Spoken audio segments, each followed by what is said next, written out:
आप कतई इस चीज़ को स्वीकार नहीं कर सकते कि कोई विदेशी नागरिक जो आपके देश का नागरिक नहीं हो, वो विदेशी एक घुसपैठिया बनकर आपके देश में आपके संसाधनों के ऊपर, जिस पे पहला हक अधिकार भारतीयों का बनता है, आपका हक छीनने का कार्य करे। इस बात को कतई स्वीकार नहीं किया जा सकता और इसके लिए जो कड़े कदम उठाने की ज़रूरत पड़ेगी, प्रधानमंत्री जी, मेरी सरकार इस बात के लिए हम लोग पूरी तरीके से प्रतिबद्ध हैं और जो जो कदम उठाने की ज़रूरत पड़ेगी वो उठाए जाएंगे। लालटेन युग और कांग्रेस का जिक्र उन्होंने किया और कहा कि कांग्रेस किस तरीके से बिहार के जनता के साथ दुर्व्यवहार करती थी, नफरत करती थी और आज जिस तरीके से एनडीए सरकार ने काम किया है, आगे भी विकास होगा। देखिए, ये बात तो हकीकत है, ये बात तो किसी से छुपी नहीं है कि किस तरीके से बांटो और शासन करो की राजनीति रणनीति को लंबे समय तक कांग्रेस ने अपनाने का काम किया। बिहार में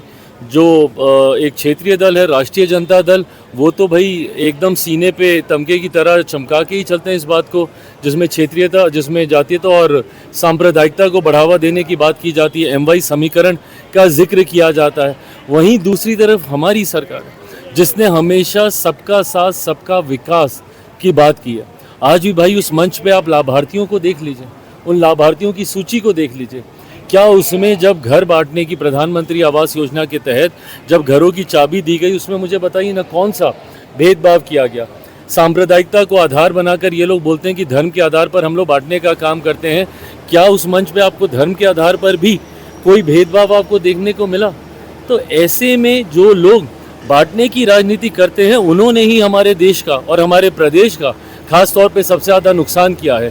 कांग्रेस जैसे दल, राष्ट्रीय जनता दल जैसे दल, इन लोगों ने ना सिर्फ हमारे देश को, हमारे प्रदेश को बर्बाद करने का काम किया, बल्कि जिस स्तर पर भारत आगे बढ़ सकता था, कांग्रेस का नेतृत्व, इसकी जगह अगर कोई और नेतृत्व इतने लंबे समय तक देश में रहता तो संभवतः आज बनस्पत दूसरे देशों के हम लोग कई गुना आगे रहते। पर अगर हम लोग एक लक्ष्य को लेकर चल रहे हैं कि 2047 तक भारत को एक विकसित देश बनाना है, संभवतः इस लक्ष्य को बहुत पहले हम लोग पूरा कर सकते थे। आज से पहले किसको पता था कि भैया भारत की अर्थव्यवस्था कौन से नंबर पर है? आज ना सिर्फ 5वें से हम लोग चौथे पर आए, बल्कि तीसरे नंबर पर जाने की दहलीज पर हम लोग खड़े हैं। ये तभी संभव है जबकि देश का नेतृत्व एक मजबूत हाथों में हो। Thank you.